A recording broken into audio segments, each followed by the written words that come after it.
All right. We're recording. What up? What up? This is the Occult and Metaphysical meeting of Star Trek with your host Devon, Britton, and myself, Michael Bell. This is actually our second episode. Second First one. episode, the second. Well, part this is There's a guy kind of a part two. Yeah, this is 1B. You know, of 1B through 1Z. Yeah, but hopefully we don't make it like that. Hopefully we can move a little further, because the first episode, okay, let's start it off right. We got the introduction, we got our names out the way. I would like to do this at the start of, I guess, the first few episodes. I did mention it to you, but what I want to do is first give it a meaning, the meaning and understanding why we have the word occult from Star Trek. Because I know for a lot of people, the word occult is synonymous with dark and deadly things and nothing good and pleasant. But you have to understand that the original meaning, for those who don't know, the original meaning of the word occult is something hidden in plain sight. So in today's usage, that word is synonymous with bad and dark magics and things like that. But on this show, what we're doing is we're shining light on the deeper meaning, which is why we also have metaphysical in the title of this podcast, because we're going to go beyond the physical meaning and then even deeper to show some of the hidden aspects. Because the main thing about Star Trek, all cinema, TV shows, it is an extension of mythology. And for lack of a better terminology, movies are mythology. And you'll find that in these characters, there are happy little coincidences. Like my man used to say, they used to paint. The guy said, we have a happy accident over here. Let's turn that into a tree. But these happy coincidences. Yeah, I remember that. You know, Bob Ross. Bob Ross. But what we're pointing out is that it's not so much something nefarious that these directors and script writers and showrunners, they aren't trying to cast some spell on you per se. Some possibly, but for the most part, the divine is in everything. And so I just personally think that the reason why so many people gravitate to a show like Star Trek is because it speaks to that divinity within us.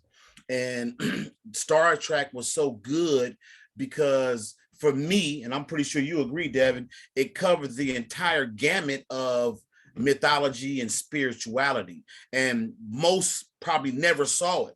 You know, we just watched it for the Borg. And when we speak of Borg, of course, I watched it for 7 and 9, you know. Right. And, you know, but even with the other series, you know, Lieutenant Uhura, she turned my head as a youngster, you know. But I just think that the purpose of this podcast, well, number one, we're showing our passion, our love for the cinematic efforts for the show itself, but also to show a deeper meaning, which might explain for some why you gravitated to these shows so much. And I'll be honest, we chose to start at Star Trek Enterprise with the NX-01, and because of that, we're going to show that Star Trek corresponds actually to the chakra system.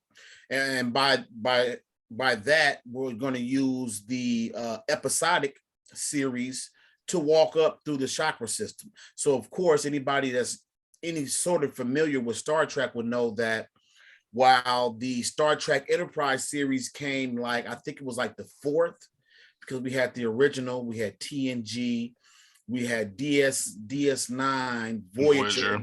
And then this show. Matter of fact, I believe that this show came out while Voyager was still running.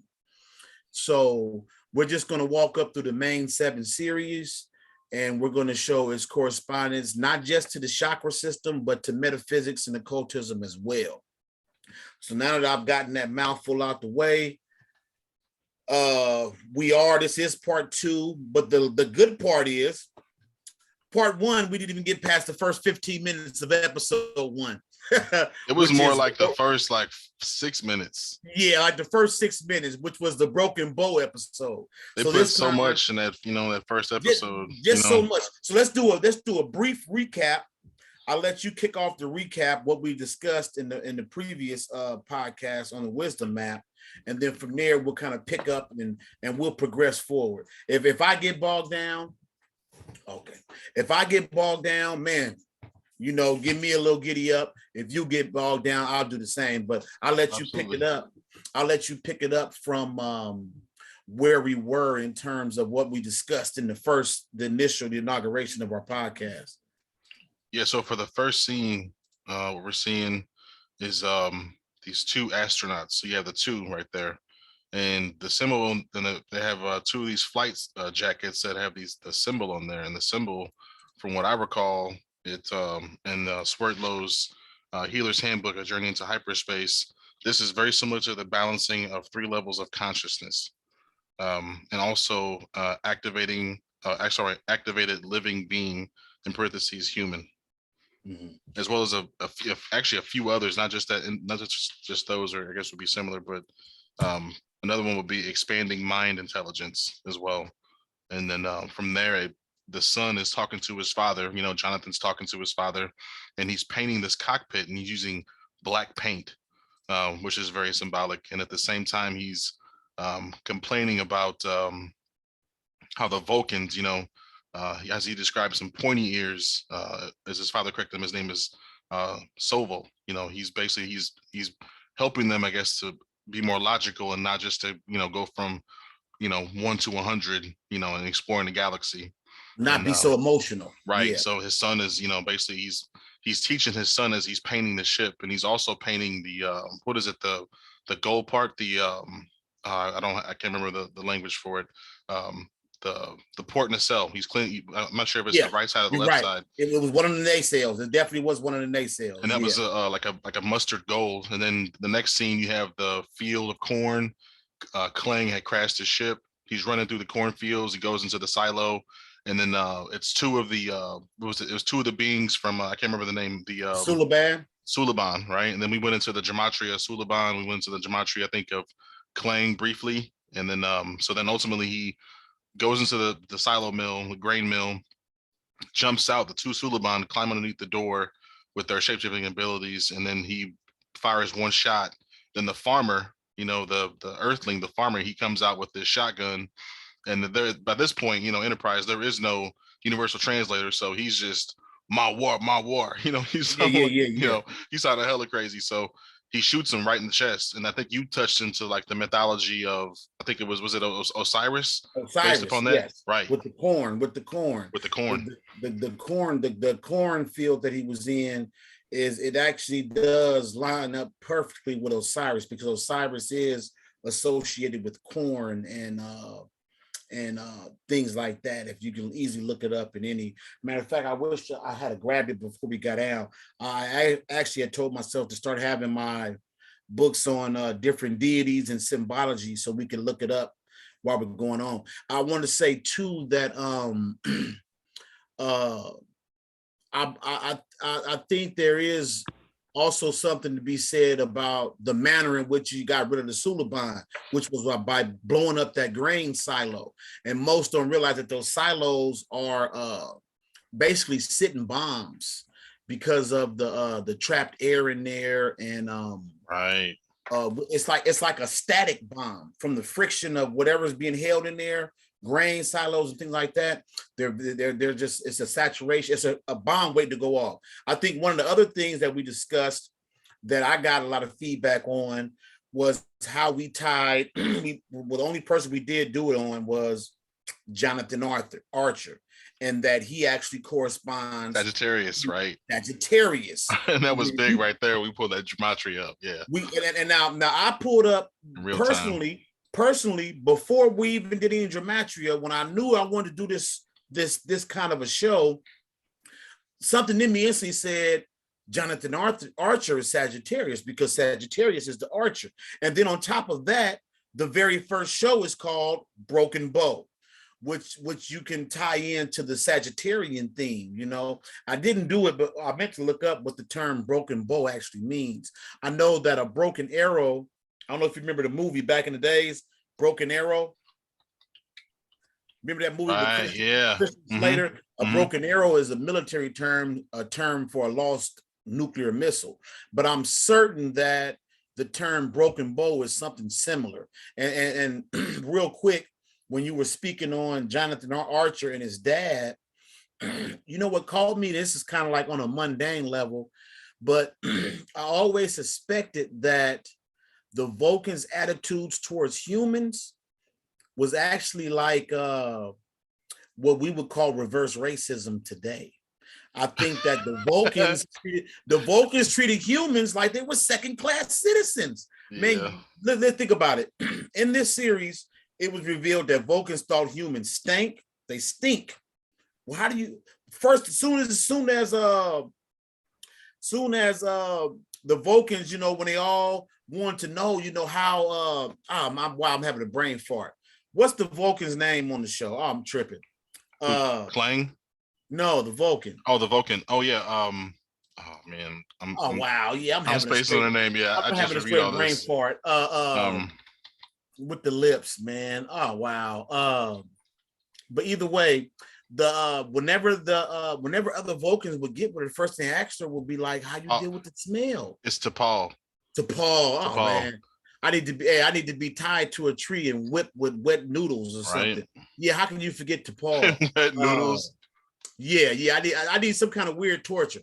But the point I want to make is it always struck me as like a form of like, even though they treated the entire human race that way.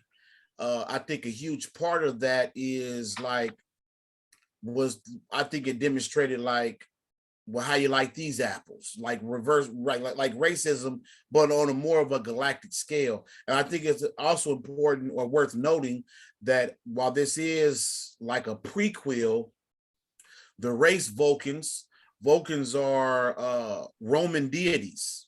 They would correspond to, in Greek mythology, that would correspond to Hephaestus.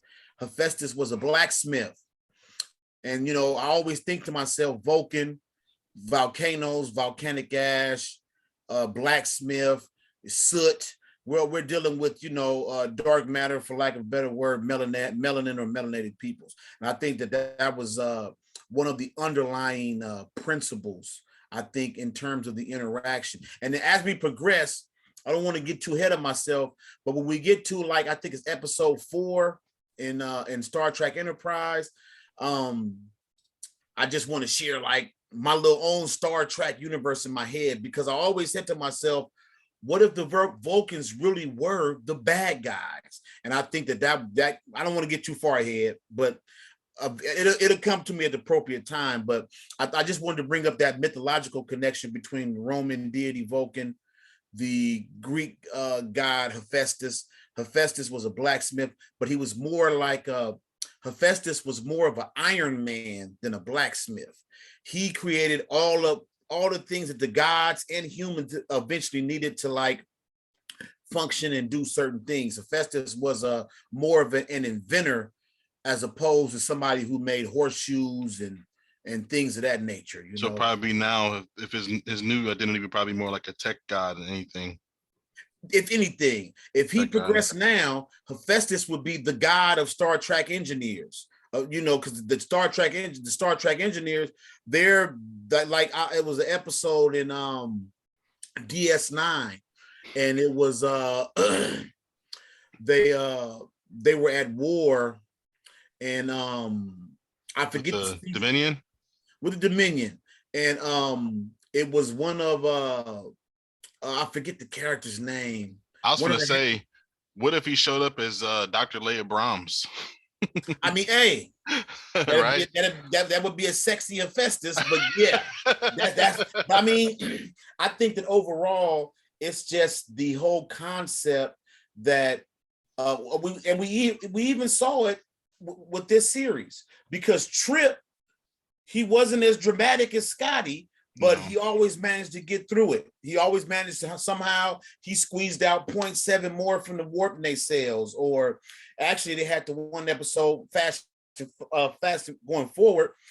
They had the one episode where Trip had to do a spacewalk at warp, and he went from vessel to vessel at warp, you know, and then he fixed the engines on the Enterprise. So that whole concept of ingenuity and creativity and that whole like MacGyver type attitude, I think that ties in well to Hephaestus.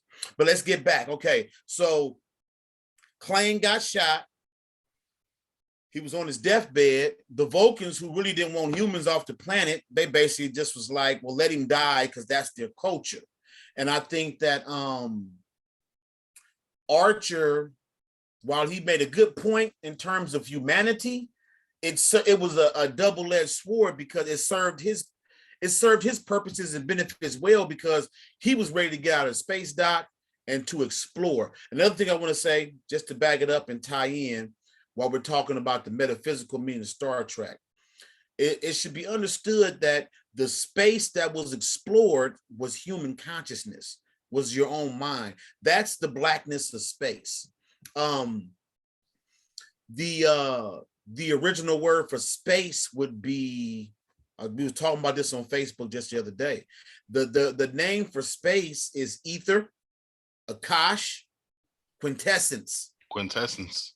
Exactly. These are words synonymous. This is the blackness of space. This is what everything is made up of. So the act of exploring is like it's signifying that I'm ready to progress to higher levels of consciousness, which is why those miniature men in that little spaceship at the beginning, they were in the color orange or red or orange, reddish orange, but still that's symbolizing those first two chakras. So it was showing a desire to ascend in terms of consciousness. So you know what it kind of reminds me of? Remember, it was two Suliban too. So in a way, the Suliban kind of resemble that color of the that orangish color, right? So well, the Suliban, if you think about it, they wore those burgundy-like robes, right? Right. Which is a reddish color. And we had discussed that too in the last episode. To me, I had did the gematria on the Suliban, and one of the key words that popped up was Malkuth, which is earth on the tree of life, and the color red corresponds to Malkuth. So I kind of look at the Suliban, while they prove to be like one of the first hurdles to humanity's rise to the stars, to higher consciousness, the Suliban were actually like a mirror image of humanity if we didn't take the steps that eventually evolved into United Federation of Planets, Starfleet, you know. So the Suliban said, we want it all, but we want it now. So of course, you fast forward, they dealt with people from the future, got upgrades and whatnot. And I think that that's why they were like an easy obstacle to overcome, because they didn't do the work, you know. Right. Essentially, they saw, because if you remember, their first engagement with the Suliban, when the Suliban, it was in episode 2, part 2 of this episode, when the Suliban invaded the NX Enterprise, and they shot one. And when Phlox did the autopsy, he said, he showed all the advancements. Archer just assumed that, oh, they're a more evolved species. Phlox said, no, I've met Suliban. They're no more advanced than humans. You know what I'm saying? Right. So I pulled it up too. Suliban also means Amun-Ra is God. You know, you tie that into with Osiris, weren't they one of the most widely recorded of both Egyptian deities, like of energies? Yep. And Amun-Ra is the hidden god, right? The hidden god. Yep. So that too. Father god, right? Yep. In my opinion, Amun-Ra is he's essentially the creator, the one that's kicked off the Egyptian pantheon. But I would say also that it was, is there a link to the subconscious, I guess, ultimately with Osiris and the underworld and Amun-Ra, right? So it's like, that's what I'm gonna say. And then going into darkness to bring something into light. So basically, it's like that. You have to, And that ties into what I'm saying about space being the subconscious mind, the mind. This is what in most mythologies, whenever they discuss the underworld, it is synonymous with the mind, the hidden parts of the mind. And that's what Star Trek does. In every episode, in every series, they go to some part of the galaxy, some dark corner and they shine light on it. And then what they usually do, they usually make friends with whoever, even if it take a few hundred years, whatever. They usually make friends because in the end, anything you encounter in your own mind is just another aspect of yourself. So in dealing with the Suliban, you're just dealing with an aspect of yourself that wants to take shortcuts.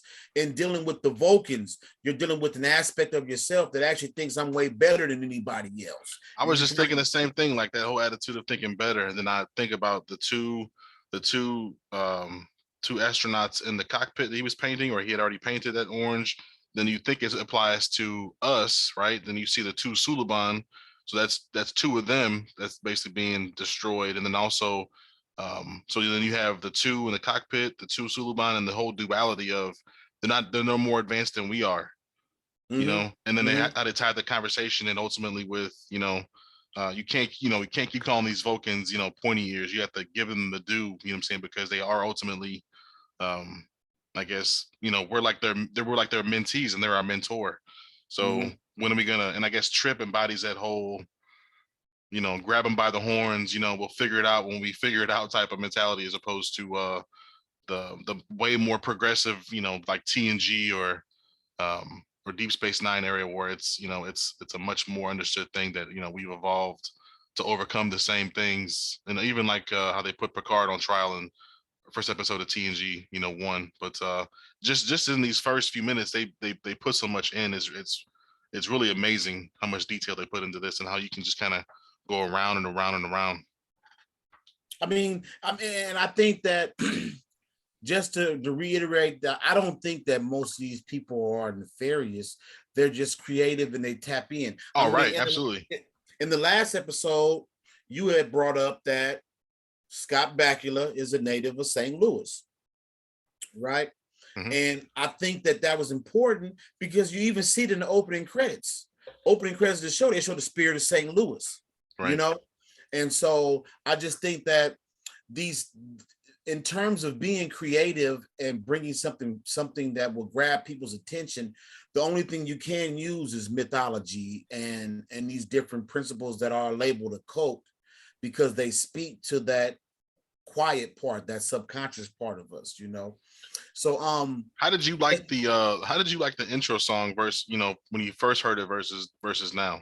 Because to me it's that same, it's like the same duality of where we are in the beginning of Enterprise with Scott Bakula versus like a TNG, I mean, see, for me, I've always been a Star Trek geek. So for me, I know that for the most part, you have to expect, it was definitely like it wasn't like the other ones.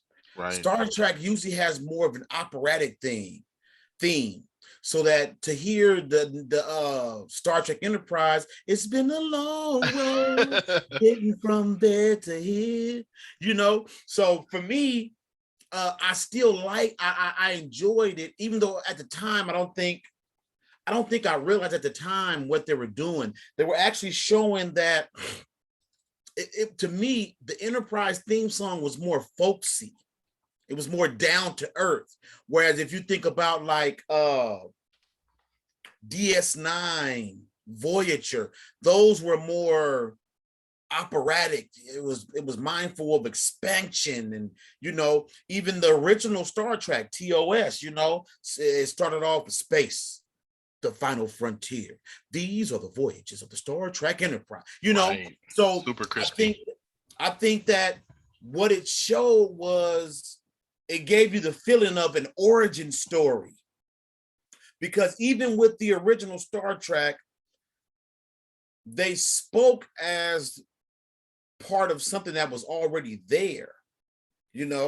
We saw them, they would get Starfleet Command on, Captain, we have a message coming from the Admiral of the fleet, so it was always like understood that this was not a beginning. It was not the beginning, it was a beginning. Whereas with Star Trek Enterprise, we knew that this was the beginning. Hey, let me do this. Let me read these lyrics of the song, and then tell me what imagery you get, or I guess different layers of imagery you get based upon the lyrics. Go ahead. I'm pulling up. Okay, so it's been a long road getting from there to here. It's been a long time, but my time is finally near, and I can feel the change in the wind right now. Right, nothing's in my way, and they're not gonna hold me down no more. It's an obvious Vulcan reference. No, they're not gonna hold me. So it says I have faith of the heart. Right. So then you have the heart chakra coming into that. So then going to where my heart can take me. I've got faith to believe. So it's almost like it's like half a mantra versus like being upset. So I guess it ties into, I don't know. I guess it's like a childish, you know what I'm saying, type of thing, and also like a really good mantra at the same time.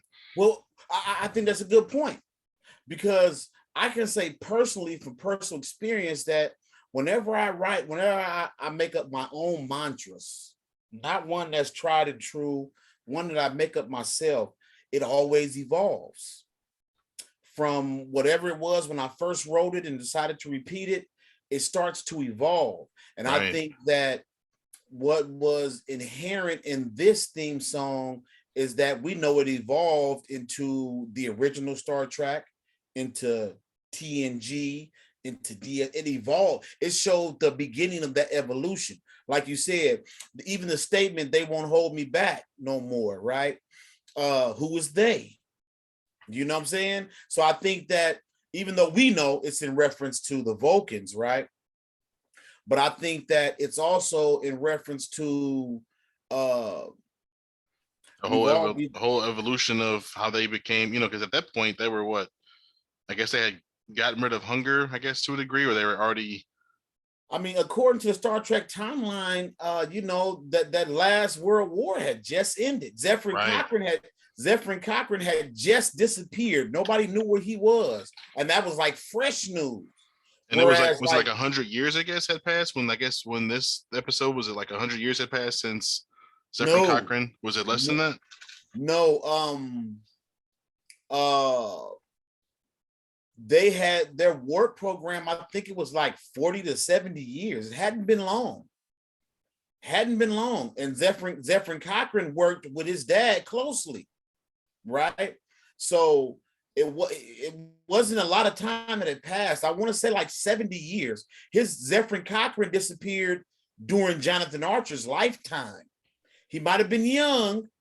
So I want to say it was about 70 years. It hadn't been long. Hadn't been very long, because just think about the fact that his dad worked with Zephyr Cochrane to develop the warp engines, right? Exactly.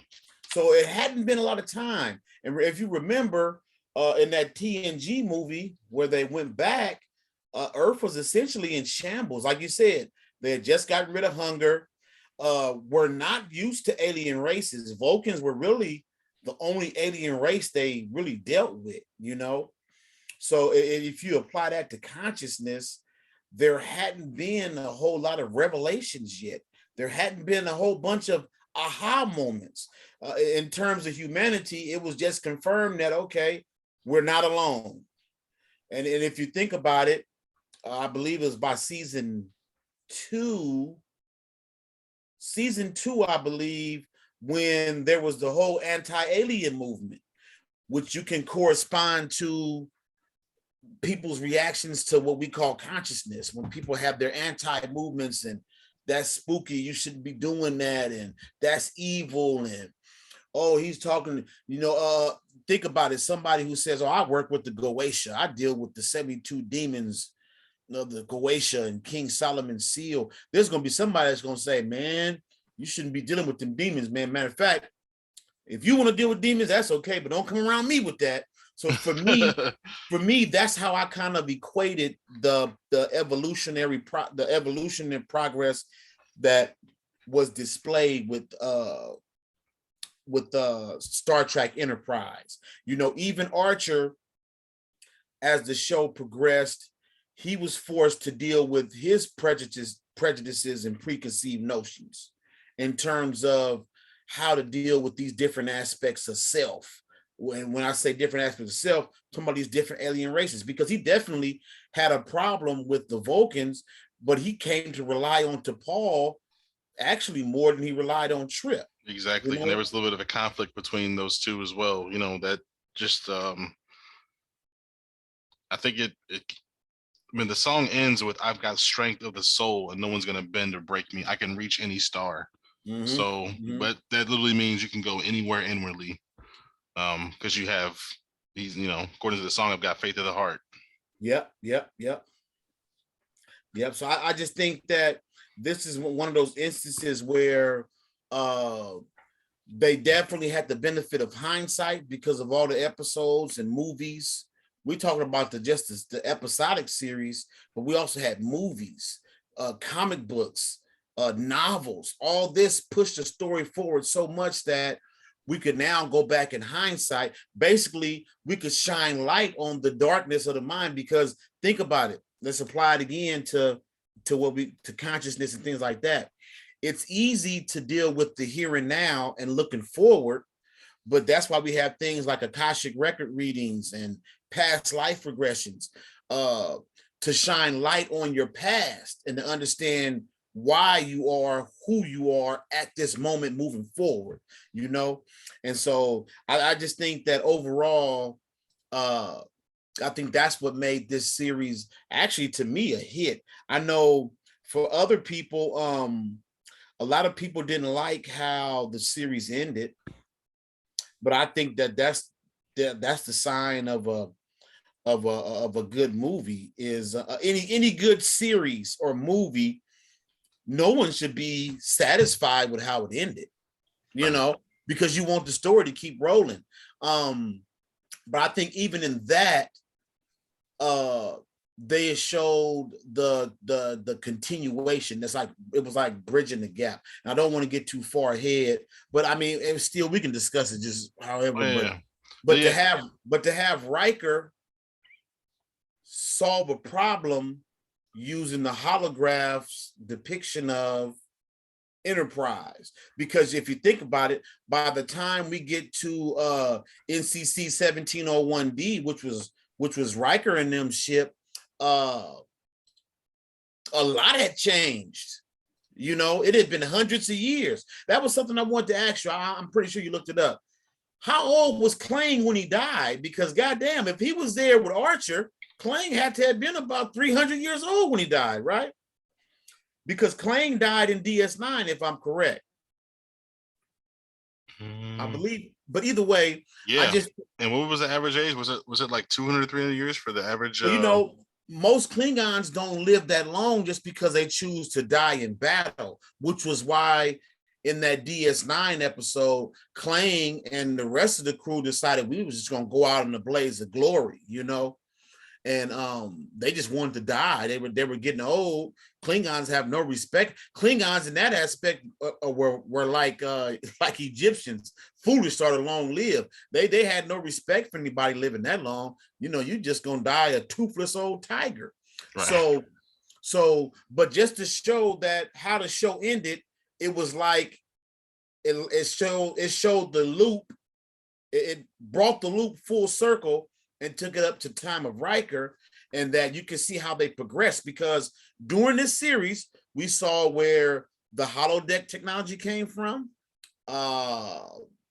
We saw the origins of the universal translator. You spoke on that already. A lot of the things that we later took for granted in Star Trek, we saw they did without there, And so even I think a great aspect of Enterprise, even though I know I'm getting far ahead of myself, were the Makos. Because originally, I don't know if you recall, but this was a common theme in Star Trek, especially like with TNG, Voyager, and DS9. They would encounter a race